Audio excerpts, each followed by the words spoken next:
Kumusta po kayong lahat? Celebrity Chika Time po muna tayo. May inihanda po akong chika para sa inyo. Tara po't magchika na po tayo. Asia's multimedia star panalong-panalo bilang Actor of the Year. And Myriad Corporation ni Alden, nominee rin po. Yes, mga maka-celebrity chika time, yan po ang ichichika ko sa inyo na lubos din pong usap-usapan sa social media ng mga netizens, lalong-lalo na nga po ng mga followers at supporters ni Alden. Bago po tayo dumakoreani, nais ko po munang batiin mga team bahay, team abroad at mga seniors natin dyan. Shout out po sa inyong lahat at happy Friday po. Ayan na nga po, panalong-panalo na naman nga po ang Asia's multimedia star na si Alden Richards bilang Asia's Exemplary Actor of the Year na ipinagkaloob nga po ng Asia's Influential Leader Awards at Influential Leader Entertainment Industry.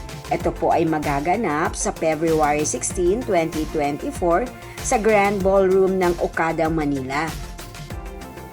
Sa tagal na nga po sa entertainment industry ni Alden, talaga naman nga pong kaliwat kanan na ang kanyang natatanggap bilang isang mahusay na aktor. At sa katunayan ay naipakita na rin po ni Alden ang mga awards na kanyang natanggap. At maging pati rin po ang Myriad Corporation ni Alden o ang kanyang Myriad Esports Cup ay nominee naman po sa pagiging 2023 eSports Events of the Year. Ang Myriad Corporation nga po ni Alden ay hindi lamang para sa kanyang foundation, maging ito rin po ay sumabak sa larangan ng entertainment o film at maging ito na nga rin pong mga eSports po na ito. Naging saksi po tayong lahat na marami pong natulungan na mga online gamer ang Myriad eSports Cup. Yan po ang aking chika updates for today. Salamat po sa inyong panonood. Huwag po kalimutang mag-subscribe. Pwede po mag-comment sa ibaba.